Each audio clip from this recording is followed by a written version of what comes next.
সুগন্ধা, আপনার জন্য এই ভিডিওটা করা। সত্যি আপনার যেমন কথা মিষ্টি, তেমন গাছগুলোও কিন্তু সত্যি সুন্দর এসছে। মানে আমি ভাবতে পারিনি অত দূর থেকে এত ভালো গাছ আসবে। এটা তো কয়েকটা কাঁঠাল গাছ এবং পেয়ারা গাছ, সঙ্গে সুপারি গাছও নিয়ে এসেছি।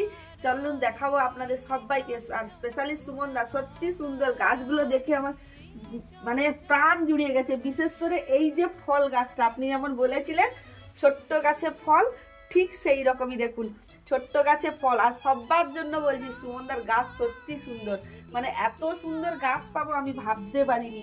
এবার আপনাদের চলুন সুপারি গাছগুলো দেখাই। রাত্রে এসছে তো এক জায়গায় রেখে তুলতে পারিনি, সেই জন্য কোথায় আছে আমি আপনাদের দেখাচ্ছি। চলুন। সত্যি সুগন্ধা, আপনি যে বলেছিলেন যে পেয়ারা গাছটা কাঁঠাল বাগানের মাঝে লাগানোর জন্য, পেয়ারা গাছগুলো দেখেই আমার এত আনন্দ হচ্ছে, মনে হচ্ছে ঠকবো না, যাবো অবশ্যই আপনার বাগানে আমি দেখতে যাব গাছগুলো। এইটা হচ্ছে G18 না কি আমি জানি না ঠিকঠাক নামটা, উন্নত প্রজাতির একটা পেয়ারা দিয়েছেন, এর জন্য খুব ধন্যবাদ। এবার আপনি যে সুপারি গাছগুলো দিয়েছেন সেগুলোও দেখাই।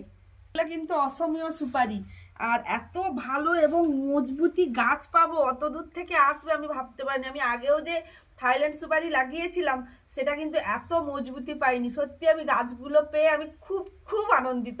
সেই জন্য আপনাকে অসংখ্য অসংখ্য ধন্যবাদ। আর এই ভিডিওটা শুধু আপনার জন্য, যদি দেখে থাকেন অবশ্যই কিন্তু আপনাকে স্পেশালি বলছি ফলো করবেন। আর গাছগুলো আমার সত্যি খুব পছন্দ হয়েছে। ওখান থেকে এত রাত্রে 2:30টার সময় উঠে ওখানে বাজার থেকে গিয়ে মানে আমাদের অনেকটা দূরেই 10 কিলোমিটার দূর থেকে গিয়ে যে নিয়ে আসতে হবে স্ট্যান্ড থেকে, এনেও যে রাত্রে এত আনন্দ লাগছে মানে বলে বোঝাতে পারবো না। সেই জন্য সবাইকে বলছি অবশ্যই চারাগুলো দেখে কেমন হয়েছে লাগাবো সেটা বলবেন। সবাই ভালো থাকুন, সুস্থ থাকুন, রাধে রাধে।